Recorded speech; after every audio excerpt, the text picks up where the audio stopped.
Green Park Coaching Center, All India First Rank, 720 out of 720. Number of students joined MBBS in 2024, 1951. Green Park Coaching Center.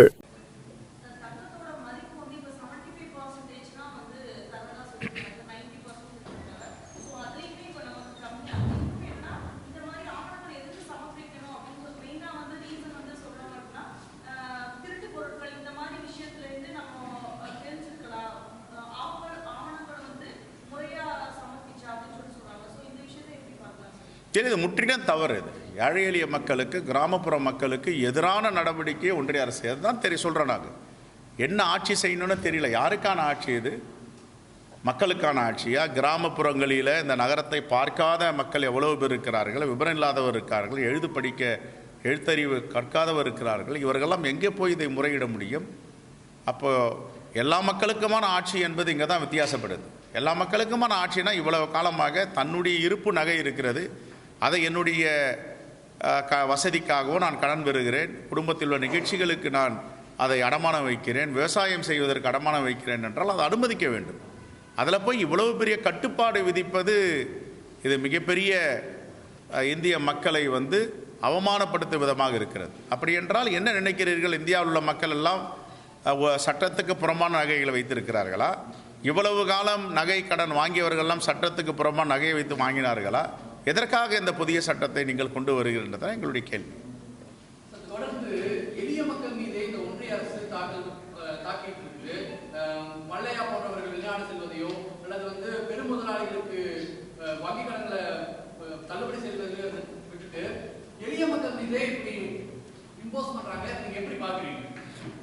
இல்லை, இதை தொடர்ந்து செஞ்சுட்டு வரமே. இப்போ பாருங்கள், பாஜக ஆளும் மாநிலங்களில் எந்தவித அமலாக்கத்துறையுடைய சோதனையோ ரைடே கிடையாது, சிபிஐ ரைடு கிடையாது, இன்கம் டேக்ஸ் ரைடு கிடையாது. ஏன் பாஜக ஆளாத மாநிலங்களில் மட்டும் குறிவைத்து தாக்குகிறார்கள் என்றால், அப்போ அரசியலமைப்பு சட்டம் எங்கே வேலை செய்யுது? யாருக்கான அரசியலமைப்பு சட்டம்? எல்லோருக்குமான நீதி, சமநீதி, சமதர்ம நீதி இங்கே இருக்கிறதா? இதெல்லாம் தான் கேள்வி. அப்போ கிராமப்புறங்களில் உள்ளவர்கள் தன்னுடைய நகைகளை அடமானம் வைக்க வேண்டும் என்றால் இவ்வளவு பெரிய தாக்குதல் நடத்துகிறார்கள் என்றால் அந்த மக்கள் எங்கே போய் நிற்பார்கள்? யாரிடம் நியாயத்தை கேட்பார்கள்?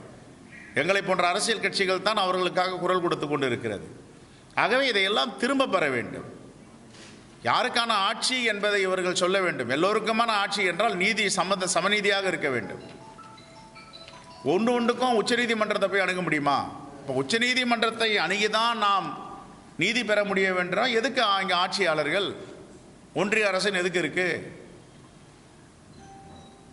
இப்போ இவங்களே பார்த்தீங்கன்னா நீதிமன்றத்தில் சொல்லியிருக்காங்க, அரசியல்வாதிகளுக்கு எதிராக கடந்த 10 ஆண்டுகளில் 193 வழக்கு போட்டிருக்காங்க. ஒன்றிய புலனாய்வுத்துறை, இடி, என்ஃபோர்ஸ்மெண்ட் டைரக்டர், அதில் பாருங்கள் 2 தான் தண்டனை வாங்கியிருக்காங்க 10 ஆண்டுகளில். 191 வழக்கு என்னாச்சு? என்ன நிலையில் இருக்குது? இதெல்லாம் பழிவாங்கும் நடவடிக்கை தானே.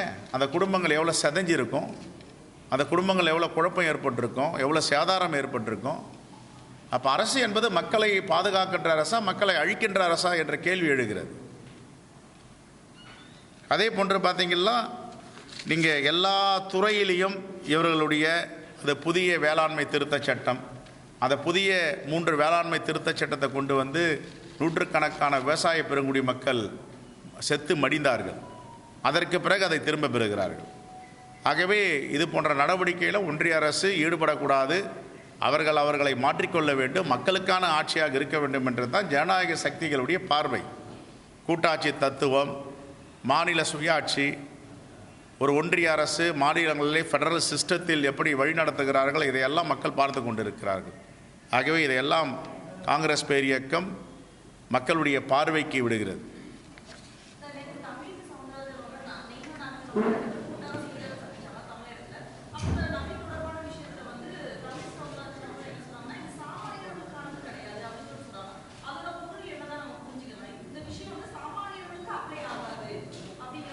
நகை கடன் நகை வைக்கிறவங்க யார் வைப்பாங்க? அம்பானியா வைப்பாரு, ஆதானியா வைப்பாரு, இல்லை விஜய் மல்லையா வைப்பாரா? மல்லையாலாம் நம்முடைய மக்களுடைய வரி பணத்தை கொள்ளடிச்சிட்டு மல்லையா, அப்புறம் மோடின்னு சொன்னால் கோவம் வந்துடும், நிராவ் மோடி, இவங்கெல்லாம் நாட்டை விட்டே போயிட்டாங்க, பல லட்ச கோடிகள் எடுத்துகிட்டு.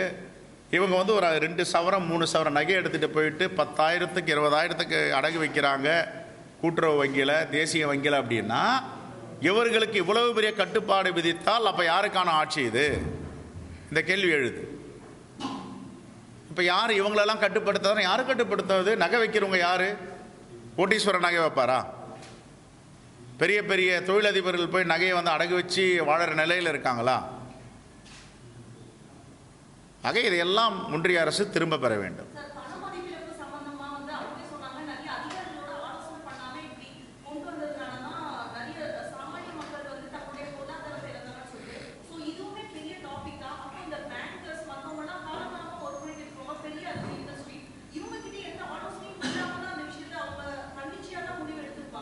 இன்னைக்கு 2016 செப்டம்பர் மாதம் விழுந்த பொருளாதாரம் இன்னும் எழுந்து கொள்ளவில்லை. 2016 செப்டம்பர் மாதம் இதை கொண்டு வந்தாங்க, பண மதிப்பிழப்பு டிமானிசேஷன். இன்னும் சிறு குறு மற்றும் நடுத்தர தொழில்கள் எம்எஸ்எம்இ இன்னும் எழுந்து வந்ததாகவே இல்லை, எல்லாம் அழிஞ்சு போச்சு.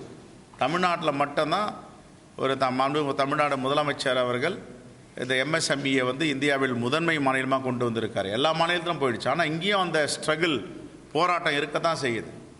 தினம் காலையில் எம்எஸ்எம்இ தொழில் செய்கிறவங்கெல்லாம் பார்த்தீங்கன்னா பத்திரிக்கை பார்க்குறாங்க, எப்போ ஆக்ஷன் வரப்போகுது நம்முடைய சொத்து அப்படின்னு. அவ்வளோ சிரமத்திற்கு ஆளாக்கப்பட்டது தான் இந்த பணமதிப்பிழப்பு திட்டம், டிமானிசேஷன்.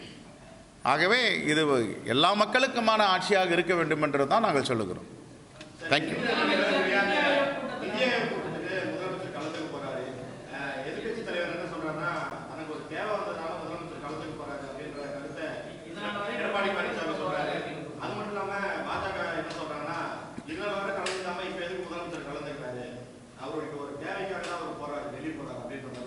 கலந்துக்கலன்னா தமிழ்நாட்டு மக்கள் மீது முதலமைச்சருக்கு அக்கறை இல்லை, கலந்துக்கலன்னு சொல்லுவீங்க. கலந்துட்டா எதுக்காக கலந்துக்கிறாருன்னு கேள்வி கேட்பீங்க. நான் சொல்கிறேன், அவரை கலந்து காத்த முன்னாடி இருந்த சூழல் வேற, இப்போ இருக்கிற சூழல் வேற. இப்போ இருக்கிற சூழல் என்ன? பள்ளி கல்வித்துறைக்கு சமர்ஷா சிக்ஷாவிற்கு கொடுக்க வேண்டிய 2,350 கோடி பணத்தை தரவில்லை. இதுக்கு முன்னாடி அது மாதிரி தராமல் நிறுத்தலை, இந்த கல்வியாண்டில் நிறுத்தியிருக்காங்க. அதனால் கேட்க வேண்டிய சூழல் ஏற்பட்டிருக்கு, போக வேண்டிய சூழல் ஏற்பட்டிருக்கு. இது மட்டும் கிடையாது, நம்முடைய 100 நாள் வேலைவாய்ப்பு திட்டம், மகாத்மா காந்தி பெயரால் மகாத்மா காந்தி வேலைவாய்ப்பு ஊரக உறுதி திட்டத்திற்கு கொடுக்க வேண்டிய ஆயிரக்கணக்கான கோடியை கொடுக்காம வச்சுருக்காங்க. இதை கேட்க வேண்டிய சூழல் இன்னைக்கு எழுந்திருக்கு. இன்னைக்கு அவர் போய் அதில் கலந்துட்டு வலியுறுத்த போகிறார். அப்போ தமிழ்நாட்டு நலனை வலியுறுத்த வேண்டும், தமிழ்நாட்டு மக்களுக்காக குரல் கொடுக்க வேண்டும் என்றால் நீங்கள் போகிறதுலேயே பிரச்சனை இருக்குன்னு கொச்சைப்படுத்துகிறார்கள் என்றால் இவர்கள்லாம் தமிழ்நாட்டு மக்களுக்கு எதிரான அரசியல் கட்சிகளை நடத்துகிறார்கள் என்றதுதான் அர்த்தம். இந்த பார்வையில் தான் மக்கள் பார்ப்பாங்க. ஒரு முதலமைச்சர் தன்னுடைய நாட்டு உரிமைக்காக அங்கே வாதாட போகிறார், போராட போகிறார், நிதியை பெற்று வரப்போகிறார். இதை போய் எப்படி கொச்சைப்படுத்தி சொல்ல முடியும்? போகிறதே தப்பு அப்படின்னா நீங்கள் போகாமல் இருக்கிறது சரின்னு சொல்லுவீங்களா? போகலன்னா போகலன்னு சொல்கிறீங்க, போனால் ஏன் போகிறீங்கன்னு சொல்கிறீங்க. இது போன்ற ஒரு மலிவான அரசியலை அதிமுகவும் பாஜகவும் தொடர்ந்து செய்து கொண்டிருக்கிறது. இதெல்லாம் மலிவான அரசியல்.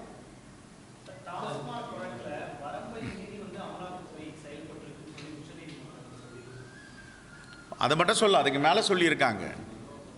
ஒரு தனிநபர் குற்றம் செய்கிறார் என்றால் அந்த தனிநபர் மீது தான் நடவடிக்கை எடுக்கணும். ஒரு துறை மீது நடவடிக்கை எடுக்க முடியாது, ஒரு அரசு மீது நடவடிக்கை எடுக்க முடியாது. ஏற்கனவே டாஸ்மாக்ல 41 நபர்கள் மீது, அங்கே பணியாற்றும் ஊழியர்கள் மீது வழக்கு பதிவு செஞ்சுருக்காங்க, கையாடல் பண்ணியிருக்காங்க, பணத்தை எடுத்திருக்காங்க, எக்ஸ்ட்ரா காசு வாங்கியிருக்காங்க. அப்போ சரியான நடவடிக்கையில் போயிட்டு இருக்கு. சரியான நடவடிக்கையில் போகும்போது அமலாக்கத்துறை எதற்காக இதில் உள்ளே வர வேண்டும் என்பது தான் உச்சநீதிமன்றம் கேள்வி கேட்டிருக்கு. உச்சநீதிமன்றம் கூட்டாட்சி தத்துவத்தை உறுதி செய்ய வேண்டும். ஒன்றிய அரசு மாநிலத்திற்கான உரிமைகளில் மீது தலையிடக்கூடாது. எல்லோரையும் தன்னுடைய கட்டுப்பாட்டுகள் வைத்துக்கொள்ள வேண்டும், மிரட்டி வைத்துக்கொள்ள வேண்டும். எவ்வளவு நாள் மிரட்டுவீங்க? இப்போ டாஸ்மாகுடைய சோதனை ரைடுன்ட்டு ஒரு 10 நாளாக தமிழ்நாட்டையே உலுக்கி எல்லோரும் நிம்மதி இல்லாமல் பண்ணீங்க. இப்போ உச்சநீதிமன்றம் தடை விதிச்சிருக்கு. இந்த 10 நாளில் என்ன மோடி அரசு வந்து ஒரு மிகப்பெரிய சாதனையை செஞ்சிருக்கு? வருத்தத்தை தான் கொடுக்க முடியும் இந்தியர்களுக்கு. நீங்கள் இந்தியர்களுக்கு துன்பத்தை தான் கொடுக்க முடியும். இதுக்கு மேலே உன்னால் உங்களையும் செய்ய முடியாது. அந்த துன்பம் எவ்வளோ காலம் நீடிக்கும்? குறிப்பிட்ட அளவுக்கு தான் துன்பம் கொடுப்பீங்க. அதுக்கப்புறம் நீதிமன்றம் இருக்குது, மக்கள் மன்றம் இருக்குது, எல்லோரும் பார்த்துட்டு இருக்காங்க. ஆகையால் இதெல்லாம் வன்மையாக கண்டிக்கத்தக்கது. இந்த பழிவாங்க நடவடிக்கை நிறுத்திக் கொள்ள வேண்டும். அப்படின்னா பாஜக ஆளும் மாநிலங்களில் எத்தனை இடி சோதனை நடந்திருக்கு, எத்தனை சிபிஐ சோதனை நடந்திருக்கு, எத்தனை ஐடி சோதனை நடந்திருக்கு, எத்தனை பாஜக தலைவர்கள் மேலேயும் பாஜக அமைச்சர்கள் மேலேயும் குற்றப்பத்திரிகை தாக்கல் செஞ்சுருக்கீங்க. இது ஒரு தலைபட்சமாக தானே இருக்கு.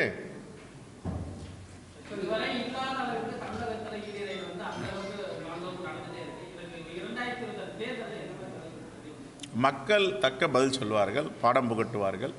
மக்கள் எல்லாம் பார்த்து கொண்டிருக்கிறார்கள். Green Park Coaching Center, All India First Rank, 720 out of 720. Number of students joined MBBS in 2024, 1951. Green Park Coaching Center.